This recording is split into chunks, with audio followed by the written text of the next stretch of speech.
Assalamualaikum warahmatullahi wabarakatuh. Perkenalkan, nama saya Dodi Setianto dari kelas IFN 11, Informatika PJJ Unsia. Pada kesempatan ini, saya ingin mempresentasikan mengenai jawaban untuk ujian akhir semester mata kuliah Sistem Jaringan 2. Baik, langsung saja akan saya mulai. Untuk konten presentasi saat ini, yang pertama itu mengenai resume jurnal sistem jaringan, kemudian VLAN, lalu berikutnya mengenai core suite, distribution suite, dan suite access. Yang berikutnya mengenai VPN atau Virtual Private Network, dan yang terakhir mengenai network security.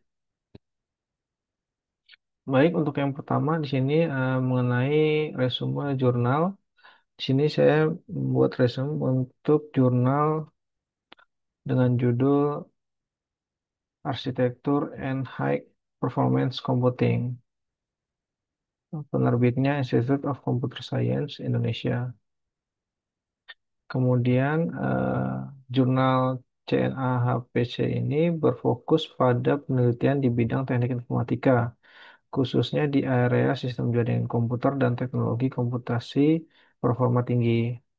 Latar belakang penerbitan jurnal ini adalah kebutuhan untuk menyediakan wadah pengembangan ilmu dan publikasi riset berkualitas yang menyinggung topik-topik terkini seperti networking, komputasi awan, Internet of Things, keamanan cyber, hingga bidang terkait kecerdasan buatan dan analisis data besar atau big data. Jurnal ini berupaya mempercepat kemajuan teknologi jaringan dengan menampilkan hasil penelitian yang original, baik eksperimental maupun teoritis yang relevan dengan kebutuhan industri dan akademik.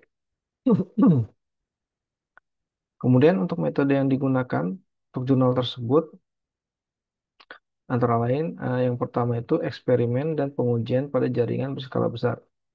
Yang kedua, pemodelan arsitektur jaringan yang inovatif, kemudian simulasi dan evaluasi algoritma optimasi pada protokol jaringan, dan yang terakhir itu ada studi kasus pada penerapan teknologi jaringan baru seperti load balancing, keamanan jaringan, dan komunikasi antar perangkat IoT.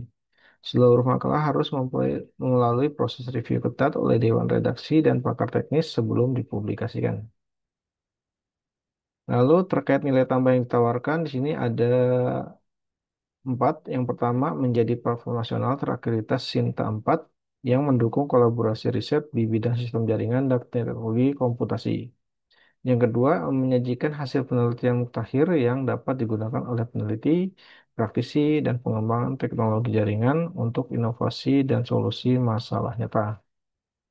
Lalu yang ketiga itu fokus multidisipliner yang tidak hanya membahas jaringan, tetapi juga aspek keamanan, kecerdasan buatan, dan komputasi performa tinggi secara terpadu. Yang terakhir, publikasi berkala 4 kali dalam setahun, yaitu Januari, April, Juli, dan Oktober, sehingga menyediakan update terkini di dalam bidangnya. Lalu untuk poin yang kedua ini mengenai VLAN.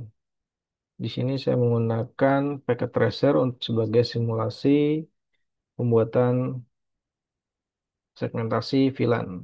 Di sini ada switch dan beberapa PC yang sudah saya konfigurasi untuk IP-nya dan VLAN-nya masing-masing.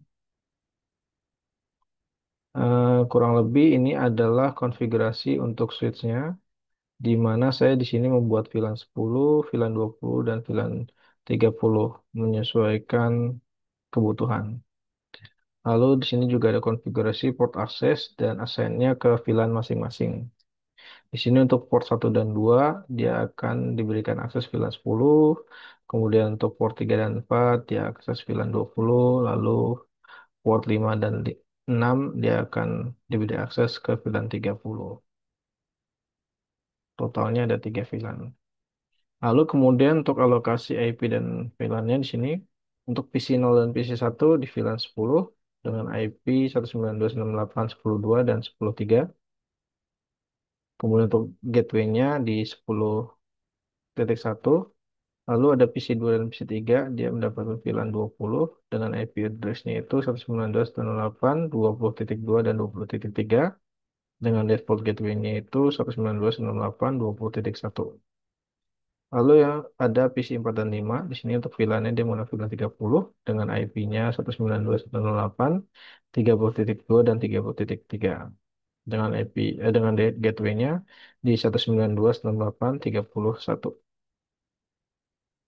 Untuk testingnya, ping antar PC dengan VLAN yang sama berhasil dan ping antar PC berbeda VLAN gagal karena tidak ada routing antar VLAN. Mengenai core switch-nya, untuk fungsinya sendiri, core switch berada pada lapisan inti atau core layer jaringan, bertugas sebagai tulang punggung atau backbone yang menghubungkan beberapa distribution switch. Yang kedua, mengelola lalu lintas data dengan kecepatan sangat tinggi dan kapasitas besar agar jaringan utama tetap stabil dan cepat. Lalu yang ketiga itu menjadi pusat penghubung antar segmen jaringan besar dan menyediakan jalur data cepat antar switch di jaringan. Berikutnya mempunyai fitur canggih seperti redundancy, high availability, dan switching dengan latensi sangat rendah. Biasanya digunakan pada jaringan perusahaan besar, data center, atau jaringan kampus berskala besar. Lalu untuk karakteristiknya sendiri di sini, yang pertama kecepatannya tinggi hingga gigabit atau 10, 40, atau 100 gigabit portnya. Lalu kemampuan memproses trafik besar dan memprioritaskan data penting. Lalu ada skalabilitas tinggi, memungkinkan penambahan port melalui modul sesuai kebutuhan. Lalu berikutnya ada distribution suite. Sini dengan fungsinya berada pada lapisan distribusi atau distribution layer sebagai penghubung antar core suite dan access suite. Lalu mengelola dan mengatur aliran data dari beberapa access suite ke core suite. Kemudian memfasilitasi routing antar VLAN dan segmentasi broadcast domain.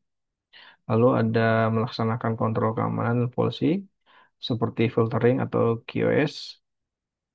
Lalu ada bertanggung jawab melakukan agregasi traffic dari access switch sebelum diteruskan ke core switch. Karakteristiknya sendiri yaitu kecepatan menengah sampai tinggi, kemampuan routing antar VLAN dan filtering traffic, kemudian mengelola aliran data dengan mengutamakan efisiensi dan keamanan traffic. Lalu yang berikutnya ada access switch di sini. Dengan fungsinya yang pertama terletak pada lapisan akses atau access layer, langsung terhubung ke perangkat pengguna seperti pengguna akhir seperti komputer, printer, telepon, IP, dan perangkat lain. Berikutnya sebagai penghubung pertama perangkat perangkat pengguna ke jaringan, lalu mengatur akses jaringan untuk end device, membatasi domain collision, dan menyediakan layanan VLAN. Lalu biasanya switch ini lebih sederhana dengan port banyak. Karakteristik sendiri, kecepatannya standar, biasanya 1 gigabit per port, lalu menyediakan banyak port untuk banyak perangkat. Yang terakhir itu fungsi switching dasar dengan beberapa konfigurasi VLAN dan kontrol akses. Berikut gambar model untuk core switch, distribution switch, dan access switch.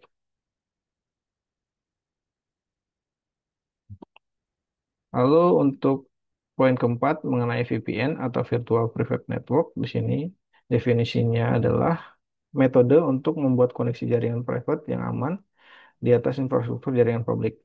Dengan VPN, pengguna dapat mengakses jaringan lokal atau internet melalui jalur yang terenkripsi, seolah-olah mereka terhubung langsung dalam jaringan pribadi tersebut.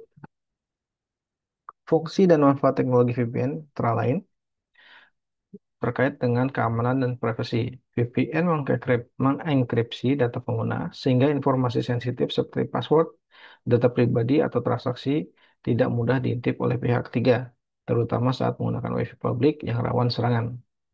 Lalu yang kedua itu menyembunyikan alamat IP dan lokasi. VPN menyamarkan alamat IP asli pengguna dengan alamat IP server VPN sehingga privasi dan anonimitas terjaga.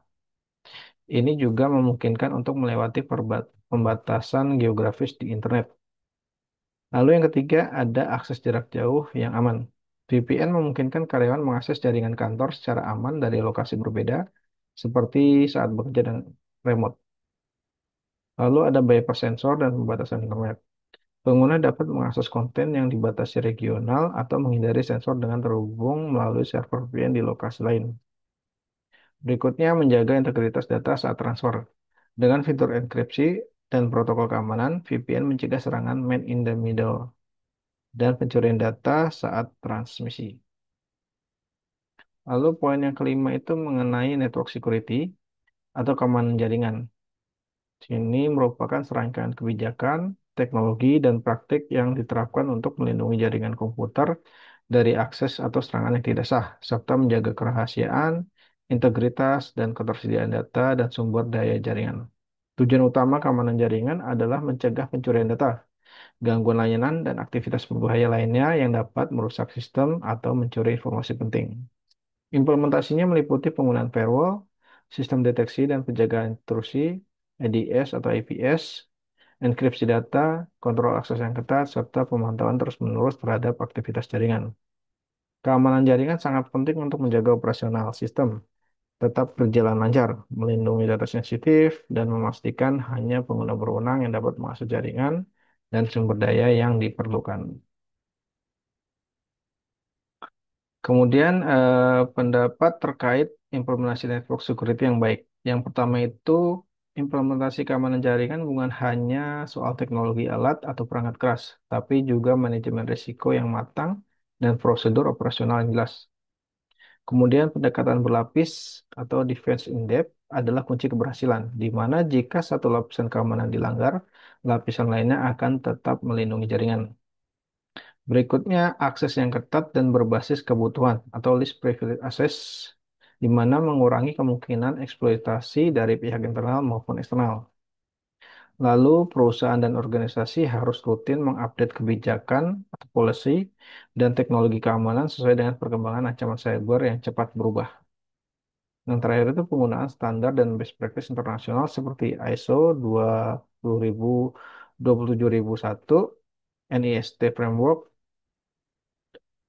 dapat membantu memberikan struktur dan pedoman informasi yang efektif. Mungkin itu saja yang bisa saya sampaikan mengenai jawaban untuk ujian akhir semester untuk mata kuliah Sistem Jaringan 2. Saya ucapkan terima kasih. Wassalamualaikum warahmatullahi wabarakatuh.